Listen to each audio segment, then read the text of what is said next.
Hi friends, Shakespeare ఈ పేరు మీరు వినే ఉంటారు. ఆయన ఒక గొప్ప నవల రచయిత. ఒకప్పుడు ఆయనకున్నంత క్రేజు ఆ తర్వాత ఏ రైటర్స్కి అంటే నవల రైటర్స్కి లేదు. ఒకనొకప్పుడు షేక్స్పియర్ తను చదువుకునే రోజుల్లో తనకి షూస్ లేవని చాలా బాధపడేవాడు. తర్వాత అతను ఎదిగిన తర్వాత ఒకరోజు ఆయన బాధపడిన ఆ విషయాన్ని గుర్తు చేసుకున్నాడు, రియలైజ్ అయ్యాడు. ఏమనంటే తను వెళ్తూ ఉంటే దారిలో ఒక అతను షూ కాదు కానీ చెప్పులు కూడా వేసుకోవడానికి అతనికి కాళ్ళు కూడా లేవు. షేక్స్పియర్ అది చూసి చాలా చెల్లించిపోయాడు. ఒకప్పుడు నేను షూస్ లేవని ఎంతో బాధపడ్డాను, కానీ చెప్పులు కానీ షూస్ కానీ వేసుకోవడానికి కాళ్ళే లేని ఆ వ్యక్తి ఇంకా ఎంత బాధను అనుభవిస్తున్నాడు అని అనుకున్నాడు.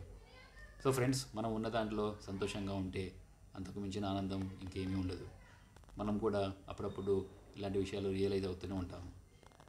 మీరు ఒప్పుకుంటే లైక్ చేయండి, సబ్స్క్రైబ్ చేసుకోండి.